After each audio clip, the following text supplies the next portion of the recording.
ఈ రోజు మనము ఇంటర్మీడియట్ మొదటి సంవత్సరం చరిత్ర పాఠ్యపుస్తకంలోని మౌర్య సామ్రాజ్యం పాఠంలోని మౌర్యుల అనంతర యుగం అనగా ఇండో-బాక్ట్రియనులు, శక రాజులు, పార్థియన్లు, శుంగ రాజులు, కణ్వ వంశ రాజుల గురించి తెలుసుకుందాం.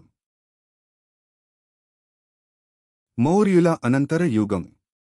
మౌర్య సామ్రాజ్య పతనం నుంచి గుప్త సామ్రాజ్యం స్థాపన వరకు అంటే క్రీస్తు పూర్వం 200 నుంచి క్రీస్తు శకం 350 వరకు దాదాపు 5 శతాబ్దాల కాలం ఏ రాజవంశలోనూ కూడా ఉత్తర భారతదేశాన్నంతటినీ ఏకం చేసిన సామ్రాజ్యం మరొకటి లేదు. మౌర్యుల పాలన తరువాత భారతదేశం రాజకీయంగా ముక్కలు ముక్కలుగా విభజింపబడినది. గంగానదికి దక్షిణంగా మగధ, కాశీ, కౌసంబి, మధుర రాజ్యాలు, తూర్పున విదేహ, ఉత్తర బీహార్ నుంచి కోసల, అవధ్ వరకు, పశ్చిమాన పాంచాల, మధ్య భారతంలో బరహాత్, విదిశా, ఉజ్జయిని రాజ్యాలు వెలిశాయి. మౌర్యరాజ్యం కూలిపోయి శుంగ రాజ్యం ఏర్పడే సమయంలో దక్షిణాపథంలో ఆంధ్ర లేదా శాతవాహన రాజ్యం, దక్షిణంగా చోళ, చేర, పాండ్య రాజ్యాలు ఆవిర్భవించారు. ఇదే సమయంలో భారతదేశ వాయువ్య ప్రాంతం విదేశీయుల దండయాత్రలకు బలి అయింది. భారతదేశంపై దండయాత్ర చేసిన వారిలో వరుసగా ఇండో-బాక్ట్రియనులు, శకులు, పార్థియనులు, కుషానులు వచ్చి వారి రాజ్యాలు స్థాపించారు. ఇండో-బాక్ట్రియనులు క్రీస్తు పూర్వం 3వ శతాబ్ది మధ్యలో గ్రీకు సామ్రాజ్యం సెల్యూకస్ నికేటర్ రాజ్యం నుంచి 2 స్వతంత్ర రాజ్యాలుగా అవతరించాయి. అవి బాక్ట్రియా, పార్థియాలు. ప్రాచీన బాక్ట్రియా రాజ్యం హిందూకుష్ పర్వతాలు, ఆక్సస్ నది మధ్యలో ఉండేది. అలెగ్జాండర్ మరణం తరువాత బాక్ట్రియా రాజ్యం సెల్యూకస్ నికేటర్ చేతిలోకి వచ్చింది.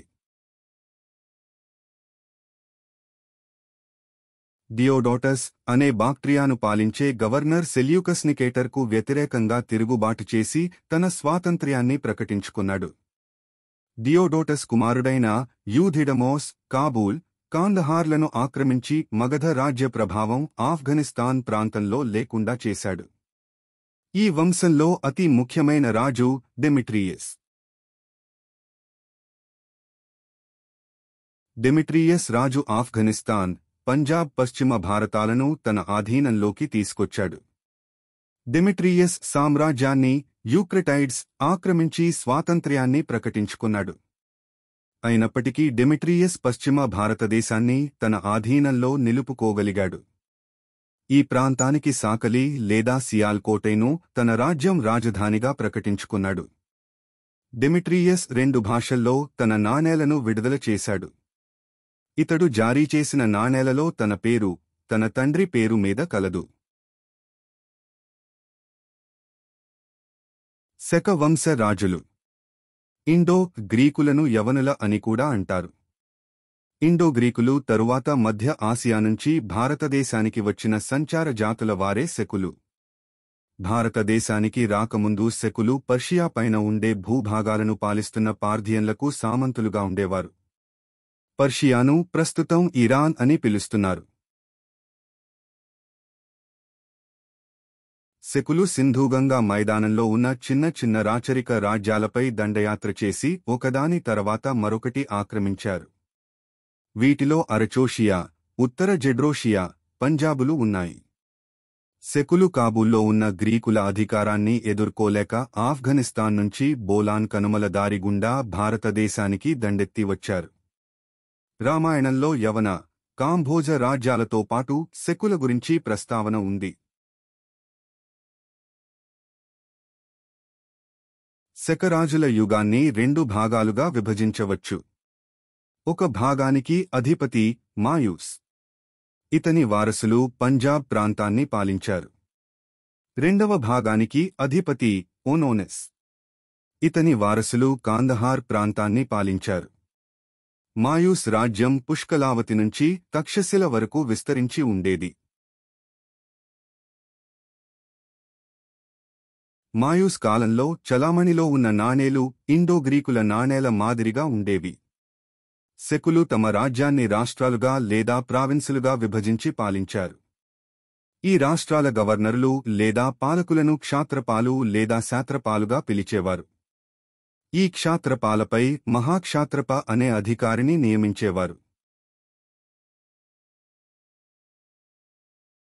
ఈ క్షాత్రపాలు తమ అధికారాన్ని ఆఫ్ఘనిస్తాన్, తక్షశిల, మధుర, దక్కన్ పై భాగం, మాళ్వాలో ఉన్న ఉజ్జయిని ప్రాంతాలపై స్థాపించారు. సెకుల ప్రావిన్స్లలో మహారాష్ట్ర మాళ్వాలు ముఖ్యమైనవి. పార్థియన్లు. సెకుల తర్వాత భారతదేశంలోకి వచ్చినవారు పార్థియన్లు. పార్థియన్లను పహాల్లవులుగా కూడా పిలిచేవారు. సెకులకు పార్థియన్లకు దగ్గర సంబంధం ఉండేది. పార్థియన్కు చెందిన వనోనెస్ అనేవాడు మాయూస్కు సమకాలికుడు. గోండోఫెరనెస్ అనే పహాల్లవ రాజు శక రాజైన రెండవ అజేసును ఓడించి తన అధికారాన్ని స్థాపించాడు. పార్థియన్లందరిలో గోండోఫెరనెస్ గొప్పరాజు. ఇతడు కాబూల్ నుంచి పంజాబ్ వరకు ఉన్న ప్రాంతాలను తన రాజ్యంలో కలుపుకుని పాలించాడు. గోండోఫెరనెస్ రాజ్యపు నాణేల మీద ఉన్న రాతను బట్టి ఈయన సామంత రాజు నుంచి స్వతంత్ర రాజుగా ఎదిగాడు. గోండోఫెరనెస్ కాలంలో సెయింట్ థామస్ అనే క్రైస్తవ మత ప్రచారకుడు పర్షియా దేశం నుంచి వచ్చి గోండోఫెరనెస్ రాజ్య రాజధాని ఆస్థానంలో ఉన్నాడు. గోండోఫెరనెస్ తర్వాత అబ్దిగ్యాసెస్ రాజ్యానికి వచ్చాడు. వీరు క్రమంగా భరకదేల్ సంస్కృతిలో భాగమైనట్లు తెలుస్తుంది.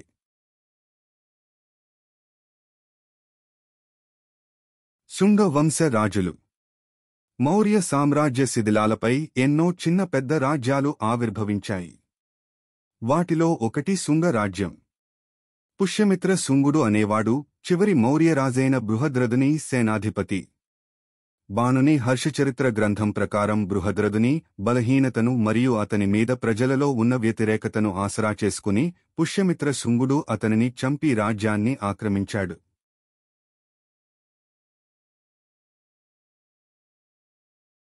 శుంగ వంశంవారు క్రీస్తు పూర్వం 184 నుండి 72 వరకు అనగా సుమారు 112 సంవత్సరాలు పాలించారు. శుంగులు 10 మంది రాజులు. శుంగ వంశ రాజులలో వీరిలో మొదటివాడు పుష్యమిత్రుడు. పుష్యమిత్రుడు శుంగ వంశస్థాపకుడు. పుష్యమిత్రుడు సుమారు 36 సంవత్సరాలు రాజ్యపాలన చేశాడు.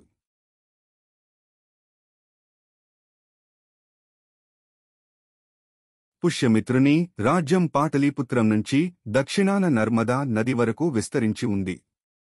వీటిలో అయోధ్య, విదిశలు ఉన్నాయి. పుష్యమిత్రుడు భారతదేశ వాయువ్య ప్రాంతమైన జలంధర్, పంజాబ్లోని సియోల్ కోట్లను కూడా పాలించాడు. మౌర్య, గుప్త రాజులందరిలో పుష్యమిత్ర శుంగుడే గొప్ప హిందూరాజని, ఈయన బ్రాహ్మణ మతంను పోషించి బౌద్ధమతాన్ని వ్యతిరేకించాడని తెలుస్తున్నది.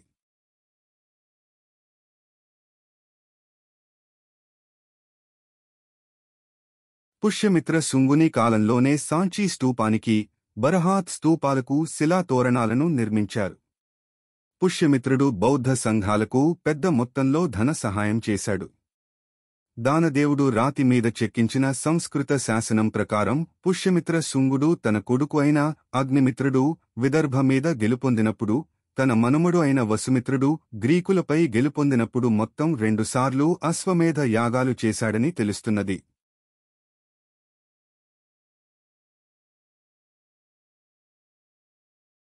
పుష్యమిత్ర శుంగుని కొడుకు అగ్నిమిత్రుడు. కాళిదాసు రచించిన మాళవికాగ్నిమిత్ర కావ్య నాటకంలో అగ్నిమిత్రుడే కథానాయకుడు. పుష్యమిత్ర శుంగుని మనుమడు వసుమిత్రుడు. విదేశీయుల దాడులలో శుంగులు మగధను పోగొట్టుకున్నప్పటికీ విదిశ నుంచి పాలించారు.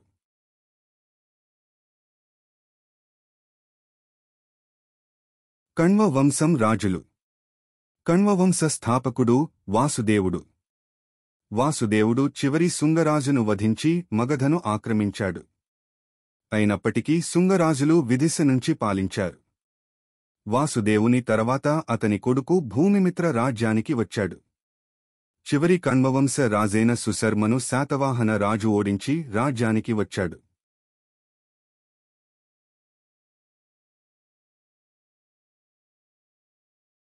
కణ్వుల పాలన తర్వాత గుప్తవంశం వచ్చే వరకు మగధ రాజ్య చరిత్ర గురించి తెలియడం లేదు.